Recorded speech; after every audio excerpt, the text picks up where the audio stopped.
magandang hapon sa lahat. So, andito na naman po ang inyong tenderang Dabawinya, si BBT.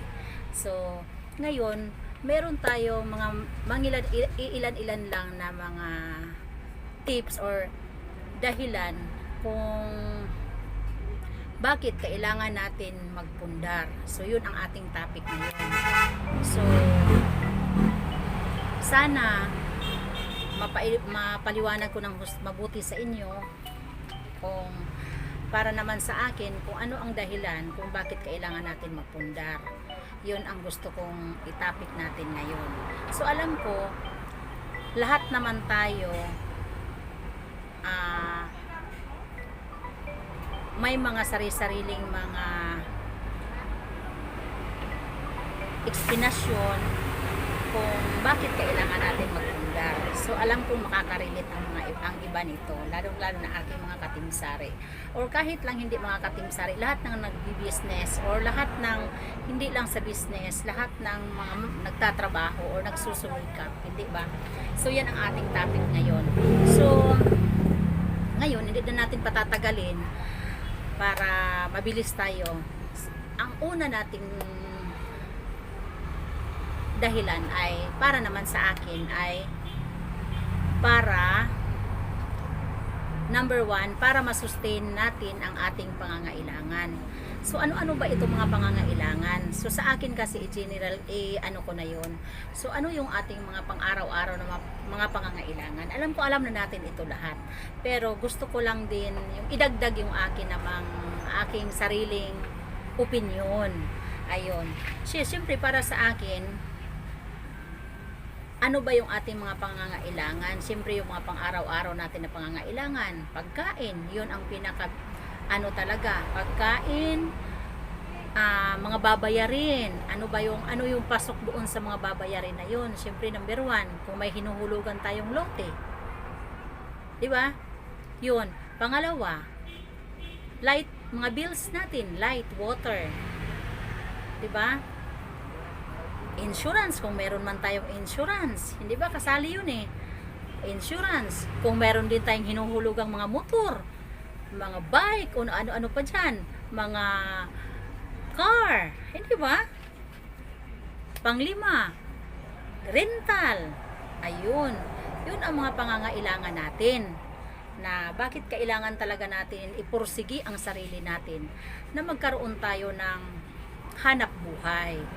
Ayun, pagkakakitaan. So yun ang kasi paano na pag wala ito.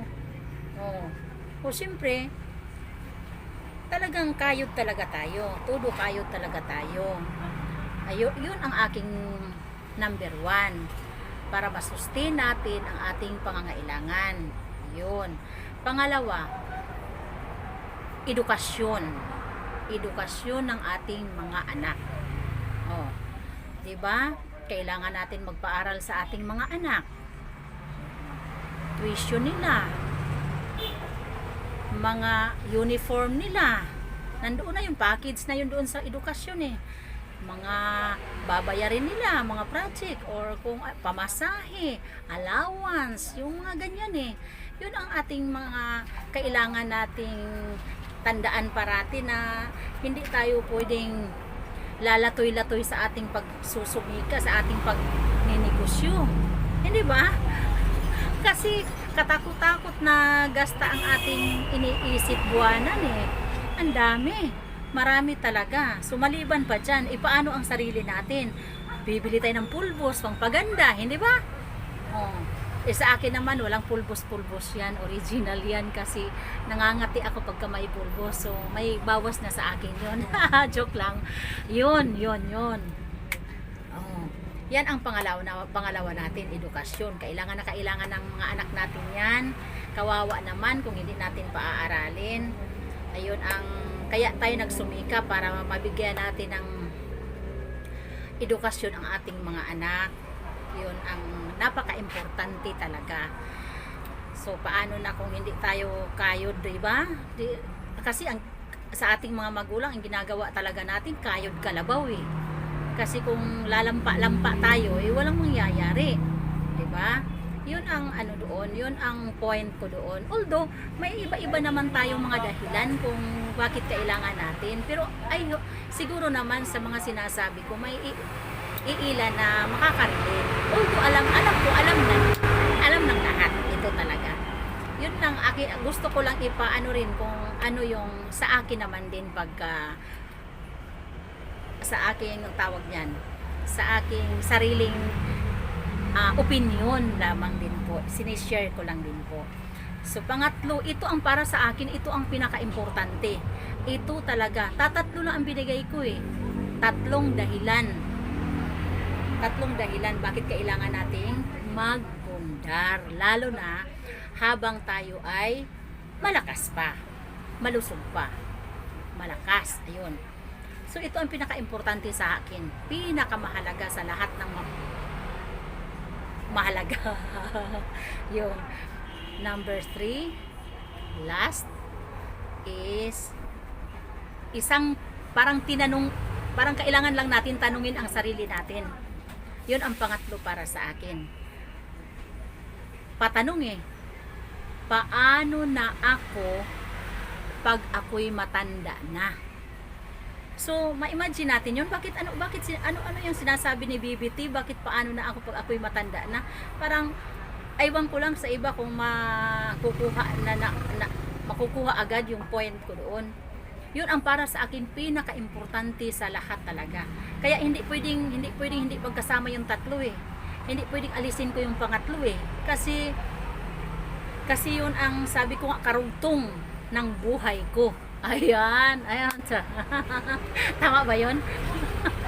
Tama ba yung sinasabi ng tinderang Dabawin niya, no? Na si BBT? Tama ba yung sinasabi ko na karugtong ng buhay ko ang number 3? Number 3 natin, 'di ba? Paano na ako pag matanda na ako? Ayun. Bakit sinabi niya na karugtong ng buhay ko? I-explain ko sa inyo. Diba, nandoon na lahat yung mga kailangan i-sustain ang pangangailangan, kailangan ng edukasyon ng ating mga anak, pangatlo, paano na ako pag matanda na ako? Ayun ang ating doon, yun ang ating kakaibang tanong doon. Bakit? Ayun, i-explain ko. Yun. Kasi, diba nandyan na lahat? So, seryosong usapan na ito. Seryosong explanation ito muna. Hindi muna natin sasamahan ng mga So, ito. Bakit nga ba sinali ko ang paano na ako pag matanda na ako? Sa atin lahat na nagsusumikap, sa atin lahat na naghahanap buhay, sa atin lahat na yung mga nagtatrabaho. So, dapat meron tayo nitong tanong na ito sa sarili natin. Kasi para sa akin, lahat nandyan na. Lahat, iniisip mo mga anak mo, iniisip mo lahat, pangangailangan pang araw-araw, everything, ganyan-ganyan. So, yun. Bakit mo naman talaga ginagawa ito? Kasi, kung wala itong tanong na ito, yung parang hindi natin kumbaga pinapahalagahan ang sarili natin. Kasi naisip mo nyo, mga viewers, tayo ngayon malakas pa tayo. Darating ang panahon, darating ang araw, darating ang buwan, darating ang taon, tatanda at tatanda tayo. So kung wala yung mga, sabi ko kanina sa pangalawa, yung mga babayarin, di ba nakasali doon yung mga lupi, kung ano-ano. Kasi kung hindi mo yun gagawin, pag matanda ka, talagang walang mangyayari. Sa totoo lang. Kasi hindi ba, pinapaaral natin ang ating mga anak. Binigay natin yun, pangalawa. So, paano ako pag matanda na ako? Anong mangyayari sa buhay ko? Yun. Talagang seryosong kwentuhan na ito. Kwentuhan lang ito naman. Kwentuhan. Huwag kayong mag-alala ko. Kwentuhan na ito. So, sa akin, bakit sinali ko ito? kasi sa lahat ng bagay. Kasi may mga napapansin din ako na mangilan-ngilan na pag matanda na, talagang, di ba, pwera lang sorry sa mga anak na talagang mababait, talagang kahit anong mangyari sa kanilang mga magulang, nandyan sila. Kaya nga sila nagsusumikap, nagpamilya man sila, kasali ang mga magulang sa kanilang hanap buhay, na kahit may saroon na silang sariling pamilya. Pero what if, ito ngayon, paano na ako pag matanda na ako? What if ang ating mga anak balang araw, syempre magsisipag-asawa yan. Yun ang explanation ko doon. Magsisipag-asawa na yan. Pag nagsisipag-asawa na yan, hindi mo malalaman kung anong klaseng pag-uugali meron ang kani-kanilang mga partner sa buhay. Yun. Sa ating mga anak walang problema. Pero what if ma-impluwensyahan ng kanilang mga partner sa buhay? Napakaswerte ng mga anak, napakaswerte ng mga magulang na ang mga anak ay nandyan sa tabi kahit na mayroon na silang sariling pamilya. Yun. Sabi ko nga, di ba? Sabi ko, seryosong usapin yung pangatlo. Yun. Kaya sabi ko, sa akin lang sarili. Kaya ako tudo tipid. Sa ngayong panahon na ito, ang ginagawa ko, hindi naman tudo tipid na hanggat mga ngayayat na lang tayo, di ba? Na hindi na tayo kakain, hindi na natin pakakainin, o magtitipid ng tudo-tudo talaga na hindi na, kumbaga, isang kutsara na lang, isang kandos na lang isusubo sa bunganga. Hindi naman yun pwede. Yung akin, iwas ako sa mga pasyal muna. Yan ang number 1 ko. Wala muna talaga yan sa isip ko. Iwas ako sa yung mga bili-bili ng mga mamahalin, kung ano-anong mga mamahal. Meron naman mangilan-ngilan, pero yung talagang ginagamit lang. Pero yung parang kung anong nakikita mo, halabili na lang kay may nakikita ka pang pera dyan sa wallet mo, yun ang mga iniiwasan ko. Kaya as possible, hindi ako masyadong naglalabas para hindi ma-distract yung aking mata. Hindi maano yung mata ko sa mga nakikita ko. Pero kahit naman, sa akin naman, kaya ko naman ang sarili ko. Kontrolado natin ang sarili natin. So, hindi ako worry doon. So, yun lang ang aking yung ang akin lang, ang kwento doon is, pare ko kasing iniisip, kung hindi ko, kahit na alam kong hirap ako, hirap na hirap talaga, talagang tudo budget, tudo kayod. So, pero hindi, ano man ang mangyari, kailangan ko talaga isipin pag matanda na ako. Although nagkakanda ano-ano tayo ngayon. Kumbaga, lahat bit-bit lahat kailangan natin talaga ng dubling sipag at dubling sikap. Yun. Kasi panay kong iniisip parati yun. So, ilang taon na tayo, malapit-lapit na tayo mag-40,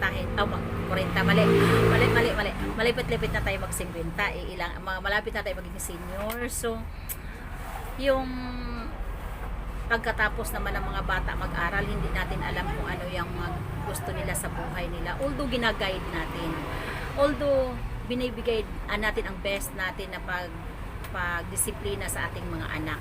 Pero yun nga lang, panay kong iniisip na what if kung magsari-sarili na silang pamilya at ma-impluwensyahan, hindi ko naman, pwera lang sorry talaga kasi hindi ko naman yun nga ang panay kong sinasabi, hindi ko hawak ang panahon. Kaya sabi ko nga, ako sa akin naman, sa aking mga magulang, hanggat nag-asawa ako, hindi ko talaga sila pinapabayaan. Never mangyari yun na pinabayaan ko sila. Panay ko nga silang sinasabihan na dito ako na ang dito na sila sa akin. Yun nga lang, ayaw naman nila kasi nga siyempre nangungupahan ako dito sa Davao City. So sila, bakit nga naman talaga sila sisiksik dito na, 'di ba, sa probinsya masarap ang hangin doon. So may sariling bahay kahit na kubo, pero at least nakakagalaw sila ng komportable sila. Yun. Malas nga lang, 'di ba, na maagang na talaga ang mga magulang ko, mama at papa ko. Yun. So kaya masakit sa akin kasi lahat ng pangarap ko para sa mga magulang ko naputol in the sense na sabi ko nga, Lord, sana bigyan mo pa ng mahabang buhay ang mga magulang ko kasi nagpapaaral pa ako ng mga anak ko. Kasi alam nyo mga viewers, ako talaga yung sabi ko nga, kung gaano ko binigyan ng importansya ang mga anak ko, kapantay doon ang mga magulang ko at mga kapatid ko. Yun, kahit na sino man ang mga viewers na nakakilala sa akin, kung may mga kapitbahay ko dito na magko-connect na nakilala din nila, yan talaga ang pagkatao ko. Kahit na magtanong yan, kung gaano ko kamahal ang mga anak ko, gaano ko kamahal ang asawa ko, gaano ko kamahal ang mga anak ko, kapantay ang pagmahal ko, pag-iisip ko sa aking mga magulang at mga kapatid. Period. Ganun ako. Yun lang. Kaya sabi ko, napakaswerte nating mga magulang kung ganun din ang ating mga anak. Walang problema pag pamilya. Talagang ganun magpapamilya yan. Kamukha sa atin, di ba? Nagkaroon tayo ng sariling pamilya natin. So, ganun din ating mga anak. Yun nga lang, sa panahon na ngayon, hindi natin hawak ang panahon eh. Kasi napapansin natin ang generation ngayon, parang kailangan nating halos ibigay ang lahat ng tulong disiplina para sa mga anak natin. At nang makasiguro tayo na talagang insured yung insured yung kanilang kinabukasan. Kaya iyon, hindi rin natin pwedeng isantabi ang ating pagmatanda na tayo. So, kaya iyon ang kailangan natin talaga. Nandoon yung pagpupundar kasi nakatatak parati sa isip ko. Yun talaga ang aking panay, kumbaga kasabay ng aking pagsusumikap na makapagpundar ako. Kasi panay kong tinatanong sa sarili ko, kung hindi ko gagawin ito, kung iaasa ko lang sa mga anak ko, what if ang mga anak ko nagkaroon ng partner sa buhay ng kaya silang impluwensyahan? So sana man lang, swerte kung talagang kautak ko yung utak ng magiging asawa nila. Na kahit na ako nagpamilya, sabi ko nga, kung gaano ko kamahal ang asawa ko, ganun din ko kamahal ang mga anak ko at kapantay ng pagmamahal ko aking mga magulang at mga kapatid. Yun, ganun ako. Yun ang ano ko sa aking sarili talaga. Sabi ko nga, sa mga kapatid ko, hindi man ako mayaman. Sa totoo lang, napakahirap kong tao.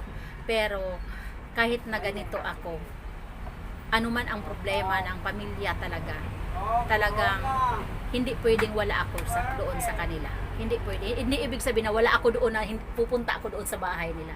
Ibig sabihin, hindi ako nakiramay doon sa mga problema. Anumang problema ng pamilya. Ganun ako. Yun ang pagkatao ko. Kaya sabi ko, napakaswerte. Pag nagsasalita ako sa mga kapatid ko, nag-uusap-usap kami, sabi ko nga, sana nga ang mga anak ko pag nag-asawa, sana makuha man lang nila sana yung asawa na magiging kasing ugali ko. Yun lang. Hindi naman kaya natin ginastahan ating mga anak, kay karapatan nilang bitbitin tayo. Hindi natin hawak yun. Yun ang panay kong sinasabi. Ang atin lang, sana, yun na ang parati nasa utak natin, sana nga, ganun din kung anong iniisip natin, anong ugali natin meron, sana ganun din ang kanilang magiging ugali pagdating ng panahon na magkapamilya sila.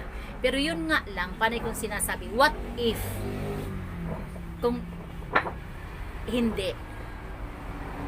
So kaya nga kailangan talaga, todo tayo pundar.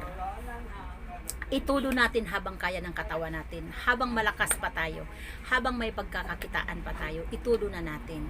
Hindi pwedeng babanjing-banjing tayo kasi tayo hindi paatras ang ating edad. Talagang paabante. 'Di ba? Parang kahoy tayo eh. 'Di ba? Habang bata pa malakas ng malakas. Pero darating talaga ang panahon na ang kahoy tatanda. Pag matanda na ang kahoy, ano nangyayari? Ang mga dahon unti-unting na huhulog. Yun. Ganun din tayong mga tao. Yun. Kaya sabi ko, hindi pwedeng isang tabi ko ang sarili ko. Alam kong sigurado ako sa mga anak ko na binibigay ko ang best ko sa kanila. Pero yun nga lang parati kung sinasabi, hindi natin hawak ang panahon. So kaya panay kong sinasabi, what if kung hindi ko kasundo? What if kung hindi marunong mag-isip sa amin ng mga magulang? Kaya yun. Kaya sabi ko nga, sana hindi ako sana dumating man yung mga panahon na yun na makikita ko sana sa mga anak ko at sa magiging pamilya na pamilya nila. Pero kung hindi man tayo papalarin, at least, 'di ba, sabi ko nga, alangan naman maglumpasay tayo sa kanila. Iyak tayo ng iyak, mag-iiyak na lang tayo, maglulumpasay sa kanila na tulungan tayo kasi kawawa tayong mga magulang. Wala na tayong kakainin, wala na tayong ganito, wala tayong pambili ng vitamins, wala tayong pang ganito, wala tayong pang ganyan, wala tayong pambili ng makain natin. Kaya yun ang sabi ko, na ang pangatlon ko, napakahalaga talaga para sa akin. So hindi natin pwedeng isang tabi ang sarili natin. Yun, kaya sabi ko nga, napakapalad ng mga magulang na hanggat tumanda, nandyan ang mga anak nila. Sabi ko nga, yun ang panay kong sinasabi. Yun nga lang sabi ko, sayang na maagang kinuha ang mga magulang ko. Kasi noon talaga, sabi ko kala mama at saka kay papa at saka sa mama ko na lahat gagawin ko, mamamasyal tayo, i-check-in ko kayo sa hotel kasi kahit kailan hindi yan nangyari sa buhay nyo, i-check-in ko kayo sa hotel para ma-experience nyo pag nakatapos na mga anak ko, kasi hindi ko pwedeng pagsabayin sa ngayon kasi yun nga nag-aaral ang mga anak ko. Mamamasyal tayo sa beach kasi sa akin din hindi ko nagagawa ng sarili ko lang na yung ako talaga, tayo pasyal tayo ng ganyan kasi nga lang ang hanap buhay ko. Nagsasari-sari store ako. So, hindi ko pwedeng pagsabayin yun. Kaya, sabi ko nga, sayang, hindi talaga umabot yung mga magulang ko. Talagang maagang kinuha talaga. Kaya, sabi ko nga, kung sino pa yung mga anak na tumatanaw talaga ng, hindi naman sakay sa utang na loob kasi, di ba, karapatan ng mga magulang na bigyan ng yung mga anak. Pero para sa akin kasi, tayong mga Pinoy kasi, ilang porsyento na ang ating mga ugali ay hindi nawawala yung pagiging Pinoy na talagang marunong tayong tumanaw ng utang na loob sa ating mga magulang. Para sa akin, iniisip ko yun parati. Yun lang, di ba, napakasama ng aking napakasama ng aking ng epekto sa akin noon ng mga magulang ko. Talagang ganun ang nangyari. Nagkukulaps ako. Ang daming nangyari sa buhay ko kasi nasasaktan ako ng todo talaga. Nasasaktan ako ng todo kasi yung plano ko sa kanila nawala lahat, naglaho lahat. Naglaho lahat na sabi ko nga,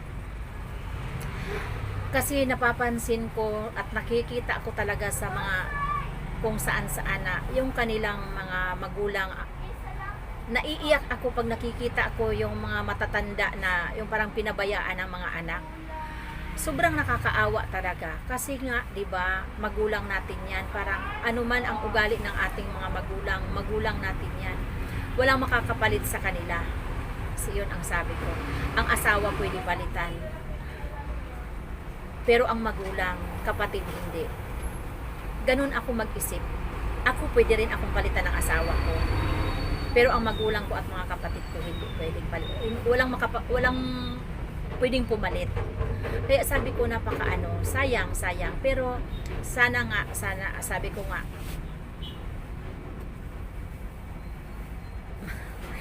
ang hirap. Ayaw ko nang magsalita kasi talagang naiiyak ako pagka napag-usapan yung tungkol sa magulang, di ba? Kasi yung mga plano na yun naglaho lahat. Kasi gaano ko talaga ka-love ang mga magulang ko. Nagkasakit ang mga magulang ko, kung alam nyo mga guys, nagkukulaps talaga ako. Ang sakit, sobrang sakit. sabi nga ng mga kapitbahay ko, parang kailangan kong tanggapin. Oo naman, tayo naman lahat pupunta doon. Tayo lahat pupunta doon. Nakakaano lang, nakakaano. Hindi ko akalain na maiiyak ako ha, kasi akala ko kasi kanina kayang-kaya ko na. Kasi every time na mag-iisip ako sa magulang ko, parang ang sakit. Sobrang nasasaktan ako dahil sobrang love ko kasi talaga ang mga magulang ko. Parang gaano ko, sabi ko nga, gaano ko ka-love ang asawa ko, gaano ko ka-love ang mga anak ko, mga kapatid ko. Sobra-sobra ang magulang ko talaga. Sobrang, aywan ko, hanggang ngayon, ilang taon na ba si Papa na, 2014 ang Papa ko. Tapos ang Mama ko, magto 2 years na ang Mama ko. Kaya, yun sa ospital, sobra. Ang mga doktor, mga nurse, talagang alam nila, pati sila niyayakap kami magkakapatid. Kasi 'di ba yung iba na mga nurse nag-aasikaso sa mga sa kanila talagang sobrang pinagmawalaki kami sa nag-aasikaso sa mga magulang ko, kasi nakikita nila talaga gaano namin magkapatid kamahal ang mga magulang namin. Sobra. Parang sobrang sakit. Napakasakit. Mga anak ko nakikita nila. Nagko-collapse talaga ako. Parang sobrang hindi ako hindi ko kasi sinadya, kasi sabi ko nga kaya na ng kaya ko na mapag-usapan itong ganito. Kaya pinag-iisapan ko kanina, ito ba ang topic ko ngayon o hindi. Pero sabi ko nga kanina, kaya ko. Kasi di ba mamay-mention natin ang pagiging magulang at ang magulang natin, pamilya natin. Kaya akala ko kaya ko na. Hindi rin pala. Sobrang love ko mga magulang ko talaga. Sabi ko nga, walang kapalit. Sayang lang. Kasi mahirap lang kasi kami. Kaya nangarap ako na mabigyan ko ng mabigay ko yung pag nakatapos ang mga anak ko. Sabi ko nga, ang papa ko, pagpunta dito sa Davao, dinala ko sa school kung saan nag-aaral ang mga anak ko. Sabi ko nga, pa, pinasyal ko doon talaga sa school. Sabi ko pa, magpalakas ka na balang araw pag nakatapos ang mga anak ko. Hindi ko lang kasi kayang pagsabayin, kasi yun nga, siyempre malaking binabayaran sa school, ganyan. So ayaw ko kasi yung parang alanganin. Yun nga lang, kung alam ko lang, di ba, pinilit ko lang, nangutang na lang sana ako, pero hindi natin alam pala ang buhay. Kasi yung papa ko, napakalakas pa, napakaganda ng katawan, hubog ng katawan, ang ganda, maganda talagang katawan pa. Malakas, hindi ka mag-iisip na may sakit. Yun talaga. Kaya dinala ko siya sa school. Sabi ko pa, ito ang school ng mga anak ko. Sabi ko, itong school ng mga anak ko, magpunta tayo doon, total pupuntahan ko naman din sila. Parang dinalhan ko ata yung mga anak ko doon ng pagkain or kasi yung mga anak ko hanggang high school pinupuntahan ko sa school, minsan nagsasabay kami kumain hanggang high school yan. Tapos yung parang nangarap talaga ako na yung mga anak ko rin doon makapagpasok na, doon ko makapag-aral na school na yon. Kasi every time na dadaan ako nung nag-college ako, sabi ko nga, paano ba ako makakapasok sa school na ito? Sabi ko nga, hindi ko akalain na doon makapag-aral ang mga anak ko. Kaya parang kumbaga dinala ko doon ang papa ko para ipakita ko na ganun ko rin kamahal ang mga anak ko. Sabi ko pa, balang araw pa, magpalakas ka pa, balang araw, sabi ko, pag nakatapos ang mga anak ko, mga kapatid ko, tapos kayo ng mga magulang, ipapasyal ko kayo kung saan-saan, i-check-in ko kayo para maka-experience naman kayo, ganyan. Pero yun nga lang, kaya ako naiiyak kasi nangihinayang ako na hindi ko nagawa.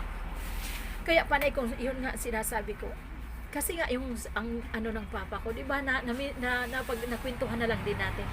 Ang sakit ng papa ko is cancer. Pero hindi mo mamalaya na may sakit pala siya kasi napakalakas pa talaga ng katawan. So hindi ko akalain na ganun. may sakit na pala siya. Dinala-dala pa lang pala niya yung sakit niya na masakit ang ulo. So hindi namin akalain na ganun. Hanggat yung hindi na niya kaya sakit ng ulo. Pero pinapadoktor naman. Hindi ko naman pinapabayaan. Yun nga lang, hindi agad makuha ang tamang result ng kanyang sakit. Kaya sabi ko nga, kasi ang panay sa sa kanya ng doktor is high blood. Ulo, high blood, ganun. So, hindi natin malaman pala kung kailan natin ba maaano yung sarili natin, kailan natin ma-i-enjoy yung sarili natin, o hindi natin alam hindi talaga natin alam. Kamukha ng mama ko, sino pa naman mag-aakala ng mama ko na after 4 years susunod ang mama ko. 2000 magto 2 years na ang mama ko ngayong September yun. So hindi ko rin akalain, ganun din sa mama ko, nagkukulaps din ako. Yung parang ang hirap, parang sobrang bigat talaga, sobrang bigat na mawalan ka ng mga magulang. Parang yun nga talagang hindi ko natanggap talaga. Ang tagal hanggat alam nyo mga guys, mga viewers, hanggang nadala ako sa psychiatrist. Iyon, ganun ako naapektuhan sa mga magulang ko kasi ganun ko ka-love. Hindi ko naman sinabi na hindi love din ng ibang mga yung mga gulang nila. Sa akin kasi sobra ako, napaka-sensitive ko kasing tao. Loner ako Loner sa totoo lang. Ang pagkatao ko, loner ako. Hindi ako marunong pinag-aaralan ko ang sarili ko na yung pinag-aaralan ko na matuto ako yun bang malibang sa yung hindi ko masabi ng tama kasi nasa ko lang, hindi ko masabi talaga. Loner ako sa totoo lang, kaya yung napaka-sensitive ko, sobra kasi akong attached sa mga magulang ko. Kahit ngayon nag-aasawa na ako, sa totoo lang, pag umuwi ako sa Katiil, sa probinsya namin, nung mga buhay pa ang mga magulang ko, mula nung dalaga ako hanggat nag-asawa ako, kahit na may mga anak na ako, pag umuwi ako sa probinsya, di ba sa probinsya natin, sanay tayo sa yung pag natutulog tayo, lalo na siyempre kami mahihirap kami, di ba? Isa lang ang namin lapag na higaan. So malaki masyado ang muskit, di ba? Yun, isang muskit lang kami. Nasa gitna ako, mama ko, ako, tapos yun, papa ko. Nasa isang lang kami. Talagang kahit na nag-asawa na ako, doon pa rin talaga ako hihiga sa tabi nila. Nasa gitna ako nila. Papa ko, ako, tapos mama ko. Ganun ako sa mga magulang ko. Yung sobra talaga akong attached sa kanila. Ewan ko, sobra ko talaga silang love. Kaya sabi ko sa mga anak ko, sana balang araw ganito din kayo. Sobrang wag niyo namang gayahin yung pagiging sensitive ko. Siguro na halos, 'di ba? Halos mawala din ako sa mundo na kung hindi ako nadala sa psychiatrist, hindi siyempre binigyan ako ng gamot. Parang natututunan ko na hanggang ngayon actually may maintenance ako kasi yun nga, 'di ba? Every time na mapag-uusapan ang magulang, parang sasabog ang ko, para hindi ko control yung sarili ko talaga. Ganun ko yung magulang ko. Aywan ko. Ngayon tanggap ko na talagang hindi ko na sila mahahawakan, hindi ko na sila mahahalikan, hindi ko na sila mahahag. Tanggap ko na. Wala tayong magagawa. Talaga naman tayo, kumbaga, sabi pa nga, hindi natin alam kung hanggat kailan ang buhay natin, hindi ba, bata man, matanda, or malakas man ang katawan, hindi natin alam kung sa anong paraan tayo kukunin. Yun, tanggap ko na ngayon. Yun lang, sobrang masakit lang dahil hindi ko na ibigay yung mga pangarap ko para sa kanila. Yun. Kaya sabi ko, sorry mga viewers sorry, sobra lang talaga akong sensitive. Hindi ko akalain. Akala ko kanina kaya ko na. Hindi ko talaga, sorry. Kaya huli ko yun tinakel yung number 3 na paano ako pag matanda na ako. Kasi sabi ko nga, kaya ko na akala ko hindi. Sorry talaga. Sorry sa lahat ng nanonood. Sorry sa lahat ng nanonood. Sana Hindi kayo magsabi sa akin na super ako ka-OA, diba? Tatawa na tayo. ayun. Sorry. So, shout out muna tayo. Oo, tapos na tayo. Yun lang. 3 lang ang aking ano. Una, para masustain ating mga pangangailangan. Pangalawa, edukasyon. Pangatlo, paano na ako pag matanda na ako? Siyempre, di ba? So, hindi tayo pwedeng magpabaya. Kailangan may iniisip tayo para sa sarili natin na yun, kanina na explanation ko. Ayun. So, ngayon magsa-shoutout muna tayo. So, shoutout tayo sa ating mga katimsari. So, kay Sir AG, shoutout sa iyo, Sir AG, Mami Part, Crystal Sia, Ma'am Crystal Sia, shoutout sa iyo, Ate Rose, and Kuya Dave, shoutout, Joverlyn P, shoutout, Ma'am Marisol Idland, shoutout, Mami Nidlas Vlog, thank you so much. Shout out sa iyo ng bonggang-bongga sa shout out Ma'am Jean Bada. Thelma King Vlog, shout out. Sir Juvel Manalili Vlog, shout out sa iyo. Sa ako ang mga classmates, shout out kay Ate GB Vlog.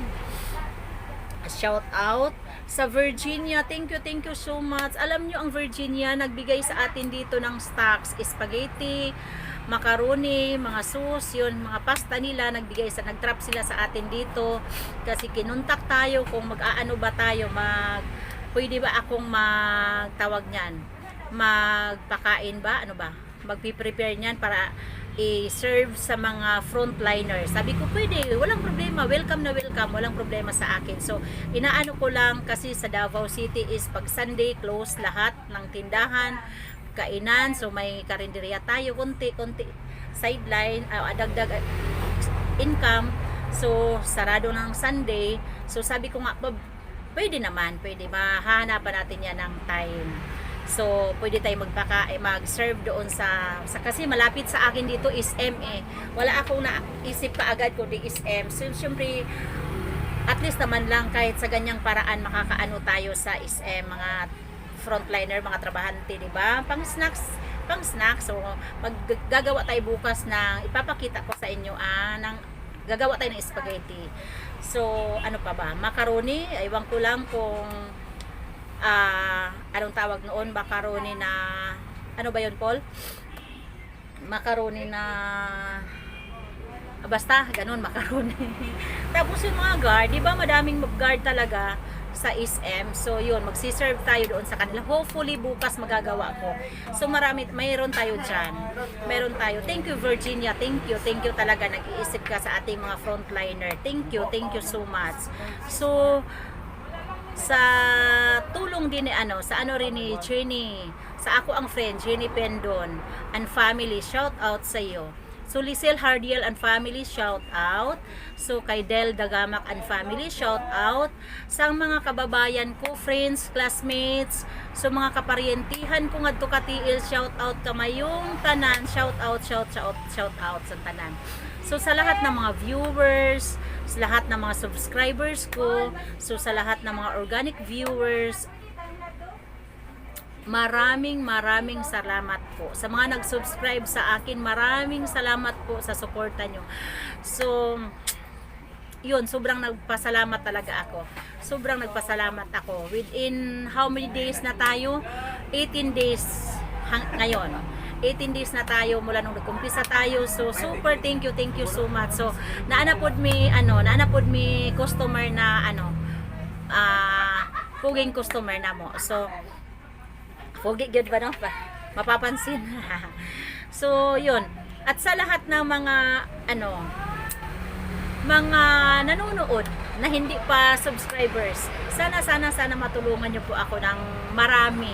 So hope talaga ako, nagho-hope talaga ako ng tulong nyo. So wala ang ibang makakatulong kundi tayo, magtutulungan tayo sa mga subscribers no, mga vlogger din, di ba? Sobra thank you sa lahat. So yun, tumutulong sipon ko ata. Sinisipon tayo bigla ng naiyak tayo. So syempre, ayan na naman, mayroon na naman tayong customer na kapitbahay natin. Ayan. Shout out sa mga customer ko, mga kapitbahay ko, mga ka-boardmates ko, shout out sang tanan. So, yun. Sobrang thank you. Malaking tulong sa akin yung mga boardmates ko na talagang namimili sa atin. Ayun. So, sa lahat ng gusto mag-subscribe, please subscribe. Huwag kalimutan pindutin ang bell button para ma-update ko kayo sa mga ganap sa aking pagninegosyo. Diba? Bongga yun, pagninegosyo. Pero maliit lang ang business natin. Kung ano-ano lang pwedeng i-display. Ayun. Kuya EG, maraming salamat sa iyo sa help na dumaan ka talaga sa akin dito. So, hindi ako sayang talaga. Hindi ako nakapagkuha sa iyo ng picture. Kasi gustong-gusto ko 'yun gawin, 'di ba? Sir AJ, nakita mo anong ginagawa ni asawa, 'di ba? So sana hopefully makadaan ka rin sa akin para ako naman ang kukuha mag-vlog din tayo. Kahit kung maliit, konti lang. 'Di ba? Ang hirap magtagalog, maliit, konti, ganyan, 'di ba? Hirap talaga mga Dabawin niya magtagalog. Alam nyo mga viewers, nahihirapan. Okay lang din, magbibisaya din ako. Walang problema yon. Ayun, di ba? So, nagsisipon ako mga viewers. Sorry talaga, sinipon tayo bigla. Silipon kasi nag-imot-imot tayo. Oh, sorry talaga. Sorry, ganun talaga tayo. Minsan, talagang naiiyak pagka napag-uusapan ang magulang. So, syempre, ganun talaga ang buhay, 'di ba? So, thank you sa aking shout out sa aking doktor na sa aming family doctor namo si Dr. Yap. At sa ako mo ang sa amo ang super kabait-bait na doktor ko si Doktora Marilo Villanueva. Super, thank you sa lahat ng tulong sa akin. Thank you so much. Sobrang bait ng doktor ko. Napakabait. So sa lahat, maraming salamat po. Sa iba na hindi ko pa po nasa shout out sa susunod na vlog natin. So kayo naman po. So maraming salamat. Sana magtulungan po tayo. Huwag niyo pong kalimutan po. Huwag niyo pong kalimutan na mag-subscribe po sa atin. Kailangan ko po talaga ng tulong niyo. Super, totoo po 'yon. Wala po akong ibang kundi kayo po na mga viewers ko. Kayo po talaga, humihingi po ako ng tulong po sa inyo. So maraming salamat. Bye-bye po. Dito na lang po tayo. Bye-bye po.